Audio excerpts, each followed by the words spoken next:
Hi అండి, నేను మీరాని. పిల్లలకి ఎంతో ఇష్టమైన ఐస్ క్రీమ్ అయితే ప్రిపేర్ చేస్తున్నానండి. ఇప్పుడు ఎండాకాలంలో ఎక్కువగా ఐస్ క్రీమ్ అయితే మన వీధుల్లో వస్తూ ఉంటుంది కదా. అప్పుడు పిల్లలైతే ఖచ్చితంగా మారం చేస్తూ ఉంటారు, మమ్మీ ఐస్ క్రీమ్ కావాలి అని. ఆ టైంలో అవి కాకుండా మనం ఇంట్లోనే ప్రిపేర్ చేసి పిల్లలకైతే హెల్దీ వేలో మనమే ప్రిపేర్ చేసి ఇవ్వచ్చండి. నేను ఇక్కడ వాటర్ మిలాను, బనానా, కివీతో అయితే ప్రిపేర్ చేశాను. ఈ ఐస్ క్రీమ్ చేసేంతసేపు పిల్లలైతే అస్సలు బయట వెళ్ళరండి. మన చుట్టూనే తిరుగుతూ ఉంటారు. అది అయ్యే వరకు ఈ సమ్మర్లో పిల్లల్ని బయట పంపించకుండా వాళ్ళకి ఇష్టమైనవి వాళ్ళ దగ్గరే చేపించామంటే చాలా బాగుంటుంది. పిల్లలు కూడా చాలా బాగా ఎంజాయ్ చేస్తారండి. అది కూడా వాళ్ళకి ఇష్టమైన ఫ్రూట్స్ తీసుకుంటే చాలా బాగా ఎంజాయ్ చేస్తారండి. నేను ఇక్కడ కివీ కూడా మా బాబు తింటాడు, కానీ ఐస్ క్రీమ్లో టేస్ట్ అయితే మాత్రం కివీ అంతగా టేస్టీగా లేదు. సో మీరు కివీ అవాయిడ్ చేసి స్వీట్గా ఉండే ఫ్రూట్ ఏదైనా సరే తీసుకోవచ్చు.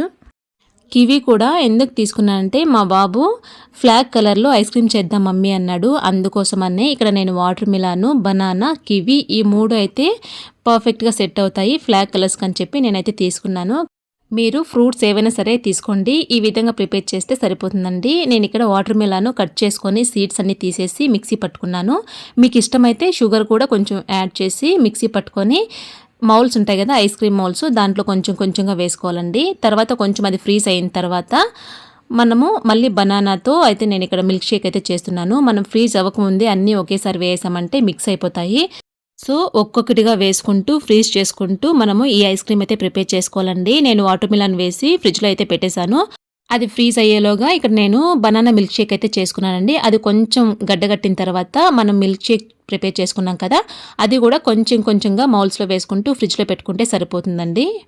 అదే మనము ఒకే ఫ్రూట్తో చేసామంటే ఒకేసారి ఫ్రిడ్జ్లో పెట్టేయచ్చండి. ఇది నేను 3 కలర్స్గా చేయాలనుకున్నాను కాబట్టి ఒక్కొక్కటిగా వేసుకుంటూ ఫ్రిడ్జ్లో పెట్టుకుంటూ ఫ్రీజ్ చేసుకుంటూ ఈ విధంగా అయితే చేస్తున్నాను.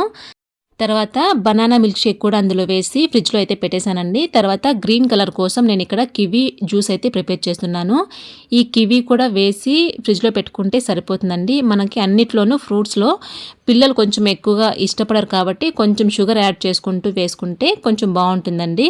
మీ పిల్లలు షుగర్ వేయకున్నా కూడా తింటారు అంటే హ్యాపీగా ఫ్రూట్స్తోనే చేసుకోవచ్చండి. నేను ఇక్కడ చిన్న బాబు కాబట్టి అంత ఇష్టంగా తినడు. సో 1 టేబుల్ స్పూన్ వరకు అన్నిట్లోనూ షుగర్ అయితే యాడ్ చేశానండి. ఈ విధంగా ఇంట్లోనే ఫ్రూట్స్తో మనము పిల్లలకి ఐస్ క్రీమ్ చేయించామంటే బయట ఐస్ క్రీమ్లు అయితే అస్సలు అడగరండి. ఈ ఎండాకాలంలో ఎక్కువగా పిల్లలు ఐస్ క్రీము, కేక్స్ ఇలాంటివి అడుగుతూ ఉంటారు కాబట్టి ఖచ్చితంగా ఇంట్లోనే ప్రిపేర్ చేసి హెల్దీ వేలో మీ పిల్లలకైతే చేసివ్వండి. ఈ ఐస్ క్రీమ్ అయ్యే వరకు మా బాబు అయితే ఈగలాగా నా చుట్టూనే తిరుగుతూ ఉన్నాడు. ఇంకా ఎంతసేపు అని. టేస్ట్ చూసి చాలా బాగుందన్నారండి. మీరు కూడా ఖచ్చితంగా ప్రిపేర్ చేయండి. అంటే మీ పిల్లలకి ఇష్టమైన ఫ్రూట్స్తోనే చేసివ్వండి. వాళ్ళకి ఇష్టం లేని ఫ్రూట్స్తో అయితే బలవంతం చేయకుండా వాళ్ళకి ఇష్టమైన ఫ్రూట్స్తోనే వాళ్ళ దగ్గరే చేపించండి. చాలా బాగా ఎంజాయ్ చేస్తారు. మనము ఈ విధంగా మనకి ఎన్ని ఫ్రూట్స్ అయితే అవసరం అవుతాయో అన్ని ఫ్రూట్స్ వేసిన తర్వాత అందులో మనము పైన క్యాప్స్ పెట్టేసి ఫ్రిడ్జ్లో పెట్టేసామంటే సరిపోతుందండి. ఒక 5 to 6 అవర్స్ వరకు డీప్ ఫ్రిడ్జ్లో పెట్టేసామంటే సరిపోతుంది. నేను బయట వెళ్ళి వచ్చే లోపలే సగం అయితే ఖాళీ చేసారండి. అందుకోసమని సగం అయితే ఖాళీ అయిపోయాయి. మనము డీమోల్డ్ చేసే ముందు ఒక 2 minutes వరకు వాటర్లో పెడితే కన్నా ఈజీగా వచ్చేస్తుందండి. చూసారా, చాలా బాగుంది కదా. తప్పకుండా మీరు కూడా మీ పిల్లలతో ఈ విధంగా ట్రై చేసి ఎలా కుదిరిందో ఒక కమెంట్ చేయండి. అలాగే ఇలాంటి మరిన్ని హెల్దీ రెసిపీస్ కోసం అమ్మ వంట ఛానల్ సబ్స్క్రైబ్ చేసుకోండి. Thank you for watching. Please subscribe to my channel.